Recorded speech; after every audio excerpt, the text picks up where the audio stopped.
ఇక ఈరోజు ఒక అద్భుతమైన పాఠము, మన ఆత్మీయ జీవితాలకు ఉపయోగపడే ఒక అద్భుతమైన పాఠాన్ని మనసు పెట్టి శ్రద్ధగా మీరు వినండి. దేవుని చిత్తం అయితే కంప్లీట్ చేస్తాను, లేదంటే నెక్స్ట్ వీక్ కంటిన్యూ చేస్తాను. ఈరోజు మన లెసన్ ఏంటంటే, మన పాఠం ఏంటంటే, దేవుని యొద్ద నుంచి అధికమైన మేలులు పొందుకోవాలి అంటే మనం ఏం చేయాలి అన్నది ఈరోజు మనం ఆలోచన చేయబోతున్నాము. మళ్ళీ చెప్తున్నాను, దేవుని యొద్ద నుంచి మునుపటి కంటే అధికమైన మేలులు మనం పొందుకోవాలి అంటే మనం ఏం చేయాలి అన్నది ఈరోజు మన అంశం కనుక చాలా జాగ్రత్తగా చెప్పబడుతున్న ప్రతి మాట మీరు వినవలసిందిగా నేను మనవి చేస్తున్నాను. మరి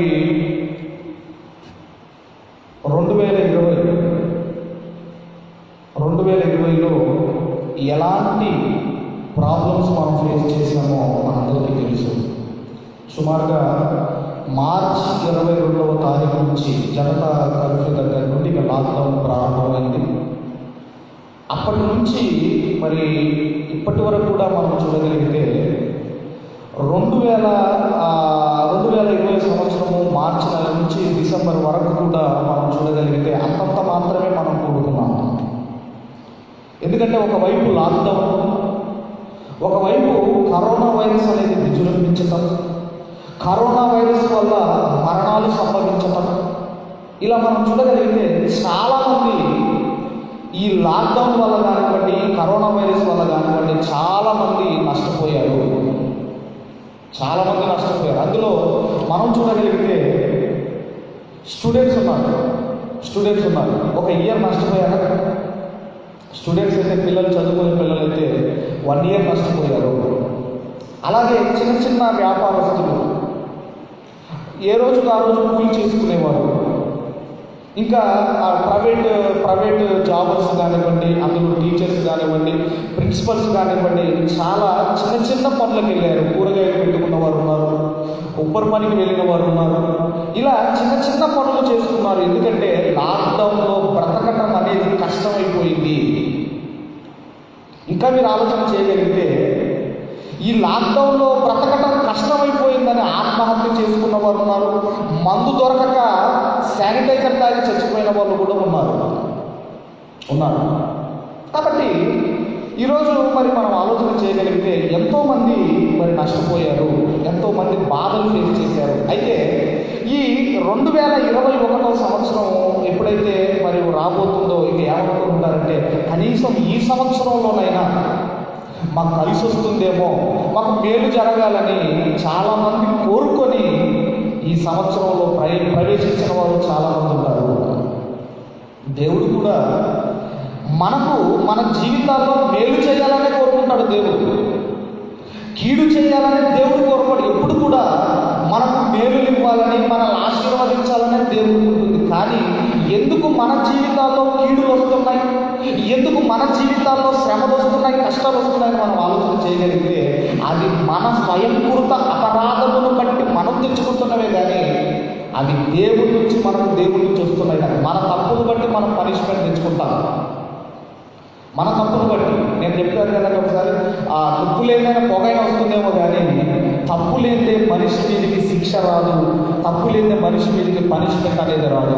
అంటే దేవుడికి మేలు చేయాలని ఉన్నా మన స్వయంకృత అపరాధముల వల్ల మనం పొందుకోలేకపోతున్నామేమో. అందుకే మునుపటి కంటే అధికమైన మేలులు మన జీవితాల్లో మనం పొందుకోవాలి అంటే మనం ఏం చేయాలి అన్నది ఈరోజు మనం ఆలోచిద్దాము. ఇక బైబిల్ గ్రంథంలో నుండి మనం చూద్దాము. ఎహెజ్కేలు గ్రంథం నుండి అని దయచేసి అందరూ కూడా బైబిల్ గ్రంథంలో నుండి ఎహెజ్కేలు గ్రంథము 36వ అధ్యాయము. ఇది మన సబ్జెక్ట్కి కీవర్స్ కనుక కీవర్స్ 36వ అధ్యాయము 9వ వచనాన్ని జాగ్రత్తగా చదువుకుందాం. 9వ వచనం చదవన్నా. నేను మీ పక్షమున ఉన్నాను, నేను మీ తట్టు తిరగగా మీరు దున్నబడి విత్తబడుదురు. ఇక్కడ దేవుడు అంటున్నాడు, ఈ 2021వ సంవత్సరంలో నేను మీ పక్షమున ఉన్నాను అని దేవుడు మనతో మాట్లాడుతున్నాడు. అదే లేదు 2020లో లేడా అంటే లేడా, 2020 మన పక్షంలో లేడా? మన పక్షంలో ఉన్నాడు కనుకనే బ్రతకగలిగామా. 2020లో మన పక్షమున ఉన్నాడు కనుకనే మనమందరం బ్రతకగలిగాము. అలాగే దేవుడు అంటున్నాడు, ఇంకా ఏమంటున్నాడంటే ఈ 2021లో కూడా నేను మీ పక్షమున ఉన్నాను. అందుకే రోమపత్రికలు అంటాడు, ఆయన మన పక్షమున ఉండగా మనకు విరోధి ఎవరు? రోగమా మనకు విరోధి? శత్రువా మనకు విరోధి? ఎవరు మనకు విరోధి? అందుకే నేను మీ పక్షమున ఉన్నాను. ఈ 2021వ సంవత్సరంలో దేవుడు మనకు చెబుతున్నమాట, నేను మీ పక్షమున ఉన్నాను. తర్వాత అంటున్నాడు, మీరు అదే నేను మీ తట్టు తిరగగా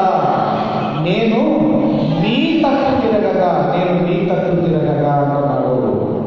మరి 2020లో దేవుడు మన తట్టు తిరగలేదంటే అదొక పక్కన పెడితే, మన తట్టు తిరిగాడు దేవుడు, మన పక్షం ఉన్నాడు కనుకనే ప్రమాదాల నుంచి, అపాయాల నుంచి మనం తప్పించుకోగలిగాము. రోగాల బారిన పడకుండా మనల్ని కాపాడాడు దేవుడు.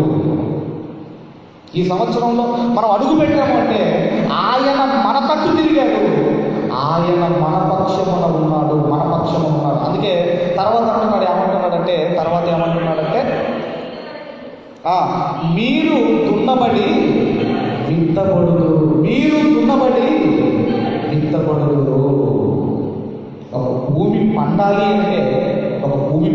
అంటే దాన్ని ముందు దున్నాలి, ఆ తర్వాత విత్తనాలు చల్లాలి, ఆ తర్వాత పంట అనేది ఎలాగైతే చేతికి వస్తుందో ఈ 2021వ సంవత్సరంలో దేవుడు చెబుతున్నాడు ఏంటంటే, ఇదిగో మీ హృదయము నేను దున్నుతాను, మీ హృదయం అనే నేలను, భూమిని నేను దున్నుతాను, వాక్యం అనే విత్తనాలు నేను చల్లుతాను. అప్పుడు మీరు తద్వారా మీరు ఎలా ఉంటారంటే మీరు ఫలించే వారిగా ఉంటారు, మీరు విస్తరించే వారిగా ఉంటారు. మీరు దేవుడు చెబుతున్నాడు. అందుకే అంటున్నాడు, ఏమంటున్నాడంటే మీరు దున్నబడి మీరు విత్తబడుతురు. మీ హృదయం అనే నేలను దున్నుతాను, వాక్యం అనే విత్తనాలు చల్లుతాను. ఇదిగో మీరు ఫలిస్తారు, మీరు ఫలించే వారిగా మీరు ఉంటారు అని దేవుడు మాట్లాడుతున్నాడు. ఇంకా మనం చూడగలిగితే 11వ వచనం కూడా ఒకసారి మనం చూద్దాము. 11వ వచనం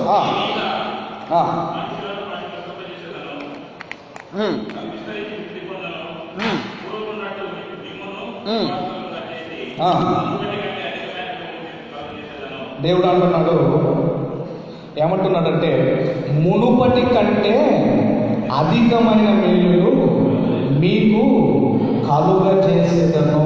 మునుపటి కంటే అధికమైన మేలులు నేను మీకు కలుగజేస్తాను అని ఈ సంవత్సరము దేవుడు మనతో మాట్లాడుతున్నాడు.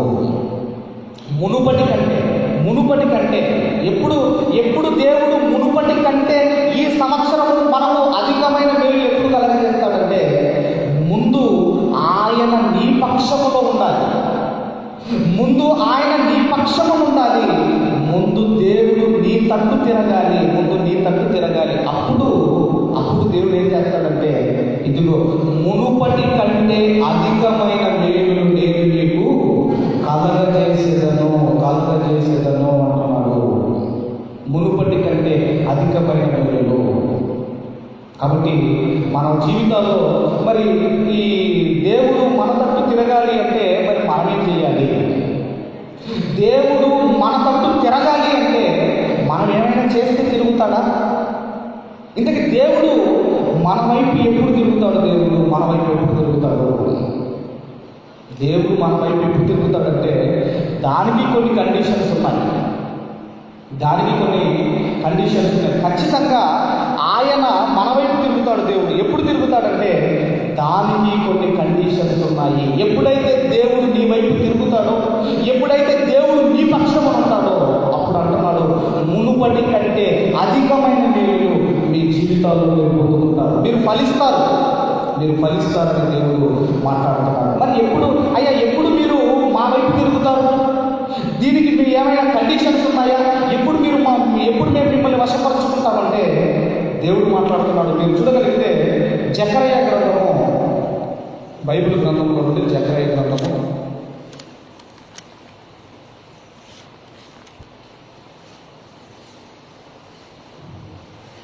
1వ అధ్యాయము దయచేసి 3వ వచనాన్ని మనం చదువుకుందాం. జకరయ్య గ్రంథము 1వ అధ్యాయము 3వ వచనాన్ని దయచేసి మనం చదువుకుందాం. కాబట్టి నీవు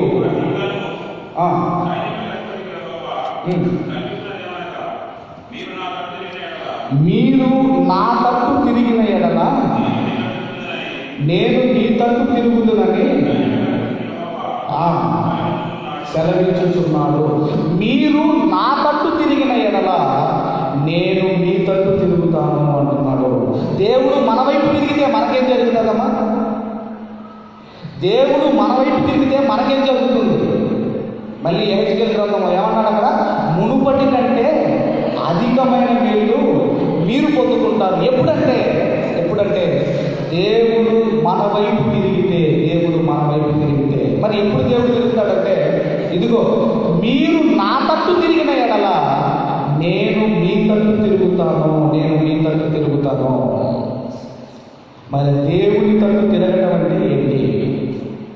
ఒకవేళ 2020లో దేవుడు అనుకున్నట్టుగా ఆయన వైపు మనం తిరగలేదేమో, అందుకే మనము అధికమైన మేలు మనం పొందుకోలేకపోయామేమో. కనీసం ఈ సంవత్సరం అయినా దేవుడు అనుకున్నట్టుగా మన జీవితాలు మలుచుకోవాలి. అసలు దేవుని వైపు తిరగటం అంటే ఏంటి? దేవుని వైపు తిరగటం అంటే ఏంటని మనం ఆలోచిస్తే, మన హృదయాలను చుట్టుకొని, మన హృదయాలను హిమము కంటే తెల్లగా కలుపుకొని, మన ప్రాచీన స్వభావాన్ని విడిచిపెట్టి ఆ పాపపు జీవితాన్ని తీసివేసుకొని దేవుని మాటకు విధేయత చూపించడమే దేవుని వైపు మనం తిరగటం. అంతే. దేవుని వైపు తిరగటం అంటే, లోకంలో నుంచి మనము దేవుని వైపు తిరగటం అంటే మన మనస్సు మారాలి, హృదయం మారాలి, మన పాపపు జీవితం మారాలి, మన ప్రాచీన స్వభావాన్ని విడిచిపెట్టి ఒక నవీన స్వభావాన్ని ధరించుకొని దేవుని మాటకు లోబడితే, దేవుని మాటకు విలువనిస్తే, మన జీవితాన్ని దేవుని మాటల ప్రకారం డిజైన్ చేసుకుంటే, దేవుడు అంటున్నాడు, నేను నీ వైపు తిరుగుతాను. లాస్ట్ ఇయర్ లాగానే ఈ సంవత్సరం బతికారు అనుకోండి, మనం మరలా ఏం మేలు మనం పొందుకోము. పోయిన సంవత్సరం ఏదైతే ఎక్కడ దేవునికి వ్యతిరేకంగా మనం బ్రతికామో దాన్ని సరి చేసుకోవాలి. ఈసారి దేవుని మాటను మనం విధేయత చూపించాలి. అప్పుడు దేవుడు మన వైపు తిరుగుతాడు. అప్పుడు అంటున్నాడు, మీ జీవితాల్లో మునుపటి కంటే అధికమైన మేలు మీరు పొందుకుంటారు. అంటే దేవుడు మన వైపు తిరగటం అంటే దేవుని మాటకు విధేయత చూపించటమే మనము దేవుని వైపు తిరగటము. దేవుడేమో నా వైపు తిరగండి అని ఆనాడు ఇశ్రాయేలుకు చెబుతున్నాడు. దేవుడేమో నా తట్టు తిరగండి అని ఈరోజు క్రైస్తవులమైన మనకు చెబుతున్నాడు. నా వైపు తిరగండి, మీ జీవితాన్ని మార్చుకోండి. 2020 సంవత్సరం మీరు ఎలా బ్రతికారో లెక్కింపి, కానీ ఈ సంవత్సరము మీరు అధికమైన మేలు పొందుకోవాలంటే నేను చెప్పినట్టుగా మీ జీవితాన్ని మలుచుకొని నా వైపు తిరగండి. ఇదిగో అధికమైన మేలు మీరు పొందుకుంటారు. మరి ఆయన వైపు తిరగమంటే ఏం చేస్తున్నారంటే తిరుగుబాటు చేస్తున్నారట. దేవుడేమో నా తట్టు తిరగమంటే దేవుని పిల్లలు ఏం చేస్తున్నారంటే దేవుని మీద తిరుగుబాటు చేస్తున్నారట. దేవుని మాటకు విధేయత చూపించడం దేవుని వైపు తిరగటం అయితే, దేవుని మాట వినకుండా దేవునికి ఇష్టం వచ్చినట్టుగా బ్రతకకుండా దేవునికి వ్యతిరేకంగా బ్రతకటమే దేవుని మీద తిరుగుబాటు చేయటము. అందుకే దేవుడు బాధతో మాట్లాడుతున్నాడు. యెషయా గ్రంథంలో అంటున్నాడు, ఆయన బాధతో చెబుతున్నాడు. ఒకసారి మీ జీవితాల్లో మీరు చూడగలిగితే యెషయా గ్రంథము 31వ అధ్యాయము దయచేసి యెషయా గ్రంథము 31వ అధ్యాయము దయచేసి 6వ వచనాన్ని మనమందరము చదువుతున్నాము. 31వ అధ్యాయము 6వ వచనాన్ని మనమందరము చదువుతున్నాం. ఇశ్రాయేలులారా మీరు ఎవరి మీద విశేషముగా తిరుగుబాటు చేస్తున్నారో ఆయన వైపు తిరగండి, ఆయన వైపు తిరగండి. ఏమంటున్నాడండి దేవుడు? ఎవరి మీద తిరుగుబాటు అంటే చేసింది ఇశ్రాయేలీయులు? ఎవరి మీద? దేవుని మీద తిరుగుబాటు చేస్తున్నారట ఇశ్రాయేలీయులు. తిరుగుబాటు అంటే ఇదిగో ఇలా బ్రతకమని దేవుడు చెబితే అలా బ్రతకకుండా వారికి ఇష్టం వచ్చినట్టుగా బ్రతకటం, అది దేవుడి దృష్టిలో తిరుగుబాటు. అందుకే అంటున్నాడు, మరలా చూద్దాం. అది ఏమంటున్నాడంటే, ఇశ్రాయేలీయులారా, మీరు ఎవరి మీద విశేషముగా తిరుగుబాటు చేస్తున్నారో ఆయన వైపు తిరగండి, ఆయన వైపు తిరగండి. ఎలా తిరుగుబాటు చేశారంటే, విశేషముగా తిరుగుబాటు చేసిందరో, విశేషముగా తిరుగుబాటు చేసిందరో ఆయన వైపు తిరగండి. మీరు మీరు మీకు మీరు పాపము కలగజేసుకొని, అంటే దేవుని మీదకి తిరుగుబాటు చేసి వారికి వారు పాపము కలగజేసుకున్నారట. అందుకే నేను ప్రారంభంలో చెప్పాను, ఏం చెప్పాను? మన మీదకి శిక్ష ఎందుకు వస్తుంది, మన మీదకి ఎందుకు ఈ పనిష్మెంట్ వస్తున్నాయంటే మన స్వయంకృత అపరాధము వల్ల. ఇక్కడ దేవుడు అదే అంటున్నాడు, మీకు మీరు పాపము కలగజేసుకొని, మీకు మీరు పాపము కలగజేసుకొని. మీరు ఏం తెచ్చుకుంటున్నారంటే, మీరు శిక్షను తెచ్చుకుంటున్నారు, మీరు బాధను తెచ్చుకుంటున్నారు. ఎందుకంటే మీకు మీరు పాపం చేస్తున్నారు, మీకు మీరు పాపం చేస్తున్నారు. అందుకే ఆయన అంటున్నాడు, ఏమంటున్నాడంటే, నా వైపు తిరగండి, నా వైపు తిరగండి. ఒక భార్య దగ్గర బాగానే ఉంటున్నాడు, ఒక భార్య దగ్గర బాగానే ఉంటున్నాడు, ఒక భర్త లేదంటే భర్త భార్య దగ్గర బాగానే ఉంటున్నాడు, భార్య భర్త దగ్గర బాగానే ఉంటుంది. ఇలా మనం చూడగలిగితే అందరి దగ్గర మంచిగా బ్రతుకుతున్నారు. కానీ మనము దేవుని దగ్గర ఎలా బ్రతుకుతున్నామో, మనం ఎలా బ్రతుకుతున్నాం? దేవుణ్ణి మన వైపుకు తిప్పుకున్నామా? దేవుడు మీ వైపు తిరిగాడా? దేవుడు మీ పక్షమున ఉన్నాడా?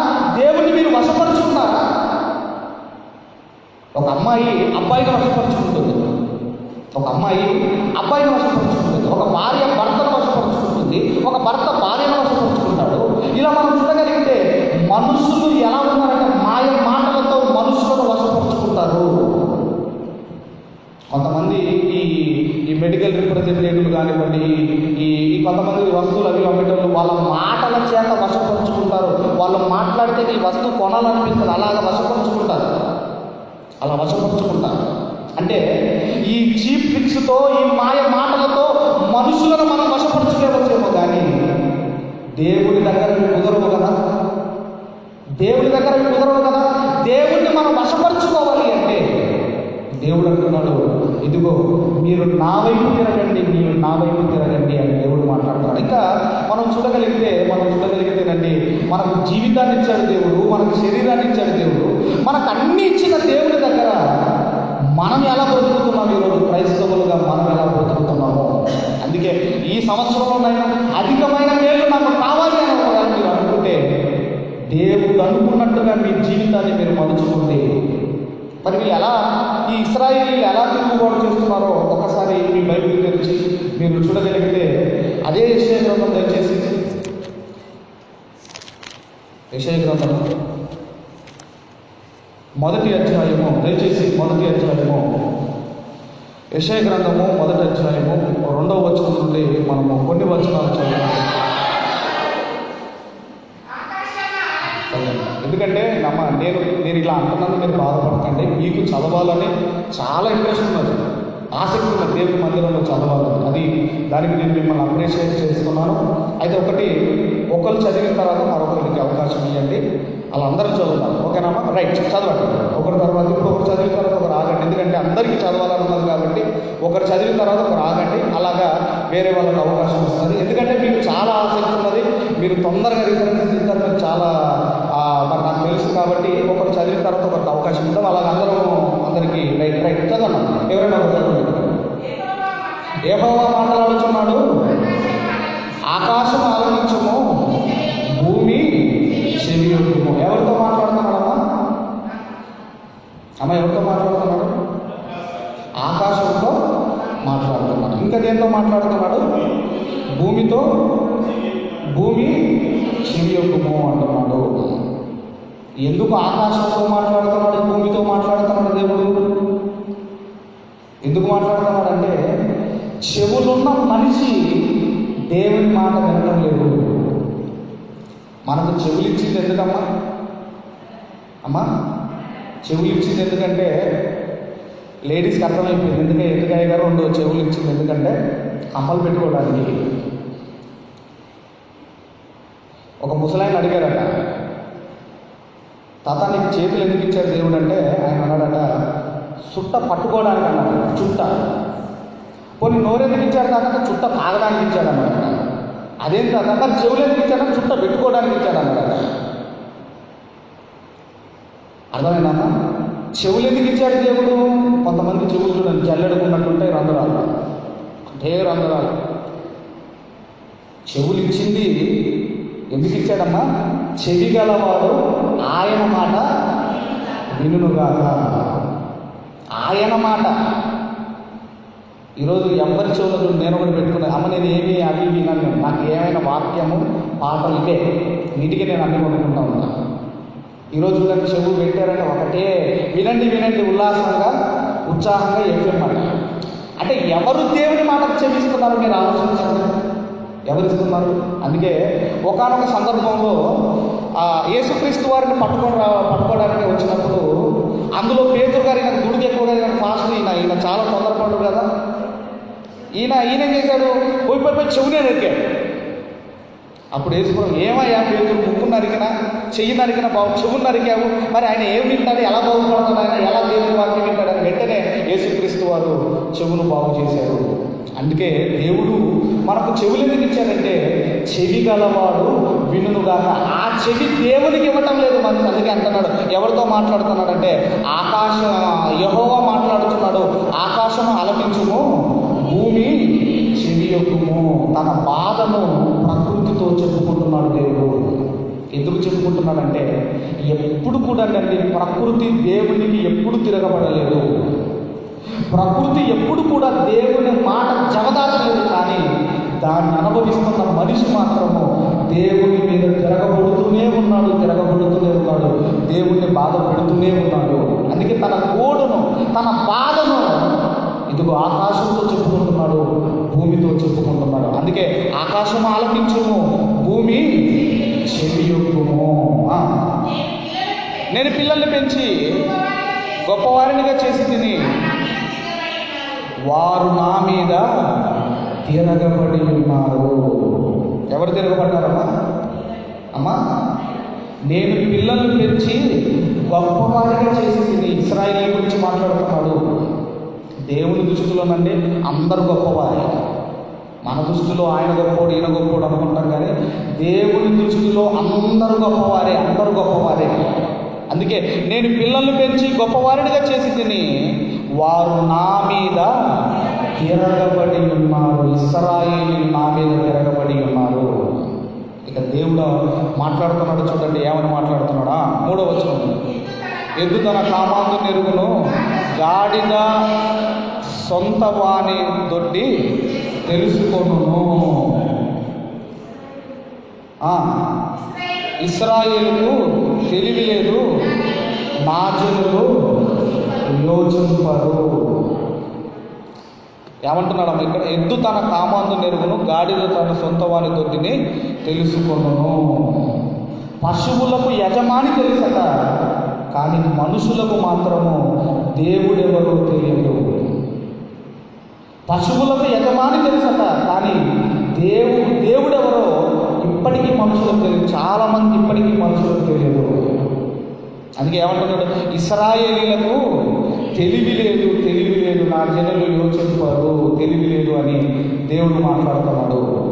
నోరుండి జ్ఞానముండి మెదడున్న మనిషికి తెలివి లేదు, కానీ వాటికంటే మనకంటే తక్కువైన జంతువుల దగ్గర మనం చూడగలిగితే దేవునికి ఎంతో విధేయతతో బ్రతుకుతున్నాయి, ఎంతో లోబడి బ్రతుకుతున్నాయి జంతువులన్నీ కూడా. అందుకేనండి జంతువులను పనిష్మెంట్ చేస్తే దేవుడు ఒప్పుకోడు. మీకు తెలుసో లేదో, గాడిని కొట్టాడు బిలాం, కొట్టాడా? ఇక బిలాంని వేసేద్దాం అనుకున్నాడు దేవుడు. నువ్వు ఉమ్మారు కొట్టావు గాడిదను బిలాము, దేవుడు ఆ బిలాముని చంపేద్దామనుకున్నాడు దేవుడు. ఎందుకంటే ఆ అన్యాయంగా ఏ జీవిని కూడా శిక్షించిన దేవుడు ఊరుకోడు, దేవుడు వదిలిపెట్టాడు దేవుడు.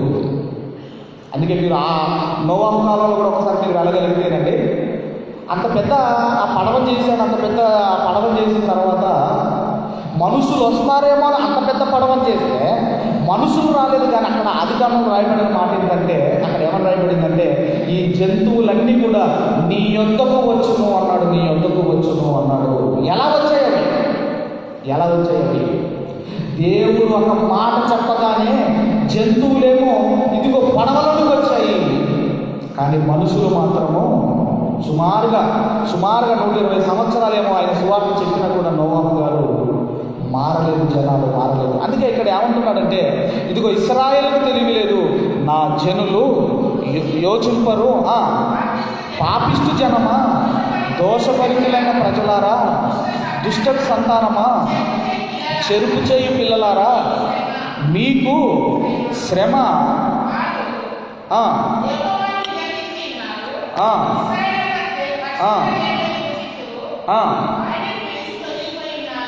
చాలమ్మా. ఇక్కడ ఏమంటున్నాడంటే, పాపిష్టి జనమా, దోషభరితులైన ప్రజలారా అని దేవుడు తిరుగుతున్నాడు. ఇశ్రాయేలు ఏమన్నాడమ్మా ప్రారంభంలో? ఇశ్రాయేలు ఏమన్నాడు? నా పిల్లలు అన్నాడు, నా సొత్తైన జనము అన్నాడు, నేను పేరు పెట్టబడిన జనాంగము అన్నాడు. అలాంటి పిల్లల్ని దేవుడు తిడుతున్నాడు. చూడండి, పాపిష్టి జనమా, దోషభరితులైన ప్రజలారా అని దేవుడు తిడుతున్నాడు. ఎందుకు తిడుతున్నాడు అంటే కోపం వచ్చేసింది దేవుడికి. పిల్లలు హోంవర్క్ చేయలేదు అనుకోండి, ఏం చేస్తామమ్మా? తిడతాము, అవసరమైతే కొడతాము. ఎందుకు కొడతాం, ఎందుకు తిడతాం? అప్పుడు ఎందుకు వచ్చింది కోపం? వాడు హోంవర్క్ చేయలేదు కనుక. వాడు బాగుపడాలని తిడతాము, వాడు బాగుపడాలని కొడతాము. అక్కడ కూడా దేవుడు పాపిష్టి జనమా, దోషభరితులైన ప్రజలారా, దుష్ట సంతానమా, చెరుపు చేయి పిల్లలారా, మీకు శ్రమ, వారు యెహోవాను విసర్జించి ఉన్నారు, ఇశ్రాయేలు యొక్క పరిశుద్ధ దేవుని దూషితురు, ఆయనను విడిచి తొలగిపోయి ఉన్నారు. ఒక తండ్రి ప్రేమతో ఉన్నప్పుడు ఏమంటాడంటే, నా కొడక, నా బిడ్డ అని మాట్లాడతాడు, నా కుమారుడా, నా బిడ్డ అని మాట్లాడతాడు. అదే కుమారుడు తప్పు చేశాడు అనుకోండి, గాడిద కొడక అంటాడు. తిడతారు. అలాగే ఇక్కడ కూడా దేవుడు చెప్పినట్టుగా ఇశ్రాయేలు బ్రతకటం లేదు కనుకనే దేవుడు తిడుతున్నాడు. ఏమైపోయాడంటే, ఆయన్ని విడిచి తొలగిపోయి ఉన్నారు.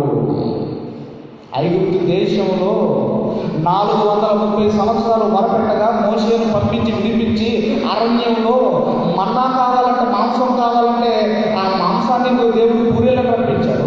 నీళ్లు కావాలంటే బండ నుండి మధుర జలములు నింపించాడు. పగలు మేఘస్తంభము, రాత్రి అగ్నిస్తంభము, కాళ్ళు వాపు రాలేదు, బట్టలు పాతగిలేదు. అలా దేవుడు నడిపిస్తే అలాంటి దేవుణ్ణి ఇశ్రాయేలు విడిచిపెట్టేశారట. ఇంకా కింద అంటున్నాడు చూడండి, ఇంకా ఏమంటున్నాడు? 5వ వచనంలో నిత్యము తిరుగుబాటు చేయొచ్చు, మీరు ఏల ఇంకను కొట్టబడుదురు. నిత్యము తిరుగుబాటేనంటే ఇశ్రాయేలు. వీళ్ళు తిరుగుబాటు చేసేవాళ్ళు, దేవుడేమో శత్రువులను వీరి మీదకి పంపించేవాడు, వీళ్ళేమో చెరలోకి వెళ్ళిపోయేవాళ్ళు. ఇదే పని. అందుకే ఏమంటున్నాడు? నిత్యము తిరుగుబాటు చేయొచ్చు, మీరేలా ఇంకను కొట్టబడుదురు. 2020లో ప్రపంచం తిరుగుబాటు చేసింది కనుకనే ఒక దాన్ని వదిలాడు దేవుడు. అదే కరోనా వైరస్ను దేవుడు విడిచిపెట్టాడు.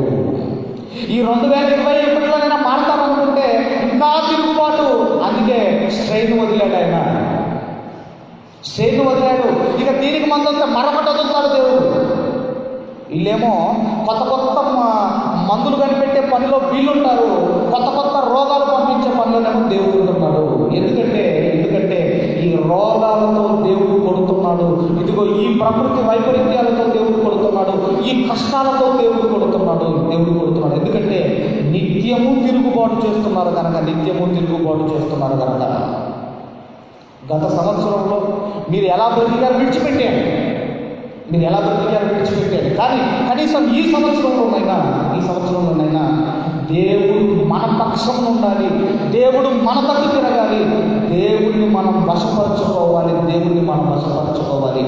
ఒక అబ్రహాము దేవుడిని వశపరుచుకున్నాడు, ఒక యెహోషువ దేవుడిని వశపరుచుకున్నాడు. ఎందరో భక్తులు దేవుడిని తమ వైపుకు తిప్పుకున్నారు. దేవుడే మీ వైపు తిరిగితే మీ జీవితాల్లో అధికమైన మేలులు మీరు పొందుకుంటారు. మునుపటి కంటే అధికమైన మేలులు మీరు పొందుకోవాలి అంటే దేవుడు మీ వైపు తిరగాలి. దేవుడు మీ పక్షమున ఉండాలి. మరొకసారి మన జీవితాల్లో మనం జ్ఞాపకం చేసుకుంటాము. ఇశ్రాయేలీలు అడుగుతున్నారు దేవుడు, మేము ఎప్పుడయ్యా తిరుగుబాటు చేశాము? మేము ఎప్పుడు చేసాం తిరుగుబాటు అని ఇశ్రాయేలు అడుగుతుంటే అప్పుడు దేవుడు మాట్లాడుతున్నాడు. చివరిగా ఈ సందర్భాన్ని చూసుకొని ముగింపులోనికి వెళ్ళిపోదాం. మలాకీ గ్రంథము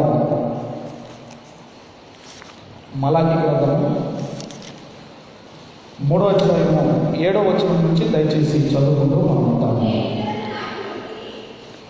మీ పితరుల నాటి నుండి మీరు నా కట్టడలను గైకొనక వాటిని త్రోసివేసితిరి. అయితే మీరు నా తట్టు తిరిగిన ఎడల నేను మీ తట్టు తిరుగుదునని సైన్యములకు అధిపతియగు యెహోవా సెలవీయగా. ఎప్పటి నుంచి అంటండి తిరుగుబాటు? పితరుల కాలం నుంచి. ఇప్పుడు ద్వితీయోపదేశ కాండం అయిపోతుందో లేదో యెహోషువ గారి కాలం తర్వాత ఏం జరిగిందంటే, న్యాయాధిపతుల కాలం వచ్చేసరికి యెహోవా కార్యములైనను ఎరగని ఒక తరం పుట్టిందట. ఎలాంటి తరం పుట్టిందటమ్మా? యెహోవా కార్యములైనను ఎరగని ఒక తరం పుట్టిందటంటే అప్పటి నుంచి న్యాయాధిపతి కాలం వచ్చేసరికి అసలు దేవుడు అంటే ఎవరు, ఇక అలాగా కీర్తన గ్రంథానికి వచ్చేసరికి దేవుణ్ణే మర్చిపోయారట. అందుకే పితరుల కాలం నాటి నుంచి దేవుని మీద తిరుగుబాటు చేస్తున్నారు. అందుకంటున్నాడు, మీరు నా తట్టు తిరిగితే నేను మీ తట్టు తిరుగుతాను. తిరగటం అంటే లోకంలో నుంచి, మన ప్రాచీన జీవితంలో నుంచి, మన యొక్క ఏదైతే ఇదిగో పాప స్వభావం ఉందో దాన్ని విడిచిపెట్టి దేవుని మాటకు విధేయత చూపించి ఆయన వైపు తిరగటం. ఇంకా చూడడం ఏమంటున్నాడా, మేము దేని విషయంలో తిరుగుదామని మీరందరూ మానవుడు దేవుని యొద్ద దొంగిలునా? అయితే మీరు నా యొద్ద దొంగిలితిరి.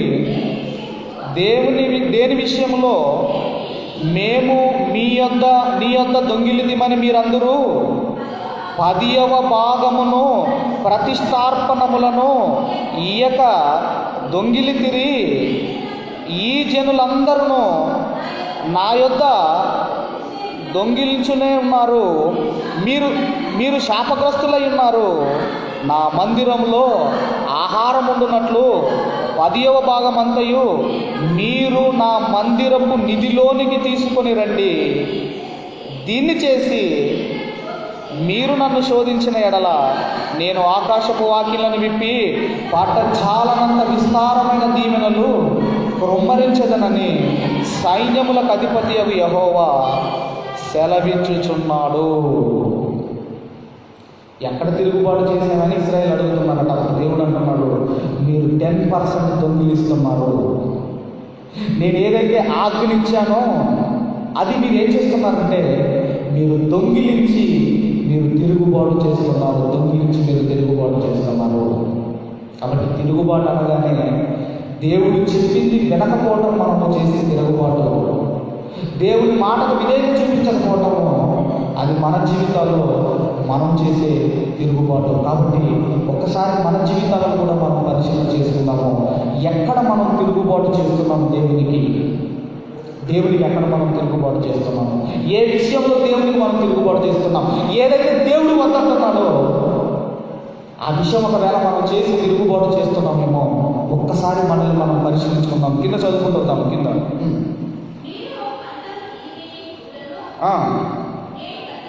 గద్దించేదను, అవి మీ భూమి పంటను నాశనము చేయవు, మీ ద్రాక్ష చెట్లను అకాల ఫలములను రాల్పకుండునని సైన్యములకు అధిపతి అగు యెహోవా సెలవిచ్చుచున్నాడు. అప్పుడు ఆనందకరమైన దేశములో మీరు నివసించురు కనుక అన్యజనులందరూ మిమ్మును ధన్యులందురని సైన్యములకు అధిపతి అగు యెహోవా సెలవిచ్చుచున్నాడు. ఏదైతే మీకు నష్టాన్ని కలిగజేస్తుందో, ఏదైతే మిమ్మల్ని బాధ చేస్తుందో, ఏదైతే మీకు మిమ్మల్ని ఇబ్బందికి గురి చేస్తుందో దానిని నేను గర్దిస్తాను అని దేవుడు అంటున్నాడు. దాన్ని నేను గర్దిస్తానని దేవుడు అంటున్నాడు. ఎలా ఉంటుందంటే ఒక ఆనంద నిలయముగా మీ నిలయం మారిపోతుంది. అలాగే దేవుడు అంటున్నాడు, అన్యజనులు మిమ్మల్ని ధన్యులు అంటారని దేవుడు మాట్లాడుతున్నాడు. కాబట్టి మన జీవితాల్లో లాస్ట్ ఇయర్ ఎలాగైనా బ్రతకనివ్వండి, పోనివ్వండి లాస్ట్ ఇయర్, కానీ ఈ సంవత్సరం అయినా ఒకటి గోల్ మనం ఏం పెట్టుకోవాలంటే మునుపటి కంటే అధికమైన మేలు నేను పొందుకోవాలి అంటే ఇదిగో దేవుడు ఇలా బ్రతకమన్నాడు, అలా బ్రతికి చూపించి నా జీవితంలో అధికమైన మేలు నేను పొందుకుంటానని ఒక మంచి నిర్ణయం తీసుకోండి. మరి దీని పాటను దేవుని చిత్తం అయితే నెక్స్ట్ వీక్ దీన్ని కంటిన్యూ చేస్తున్నాము. ఇక్కడితో మాటలు ముగిస్తున్నాను. దేవుడు మనందరినీ దీవించి ఆశీర్వదించుకున్నాక ఆమె ఈ సమయంలో ఈ వాక్కులు మనలో ఫలించినట్లు మన మధ్యలో ఉన్న శ్రీమతి పి ఉమాచారి గారు ముందుకు చేసి ప్రార్థన చేయవలసిందిగా మనం చేస్తున్నాను. వారు లేని పక్షంలో మన మధ్యలో ఉన్న సిహెచ్ సునీల్ ముందుకు చేసి వాక్య ఫలింపు కొరకు ప్రార్థన చేయవలసిందిగా నేను ఆహ్వానిస్తున్నాను. సిహెచ్ సునీల్ వచ్చిందామా? జానీ గారు రాలేదు. సిహెచ్ సునీల్ ముందుకు చేసి వాక్య ఫలింపు కొరకు వారు ప్రార్థన చేస్తున్నారు. వారు ప్రార్థన చేస్తుండగా మనం అందరం కూడా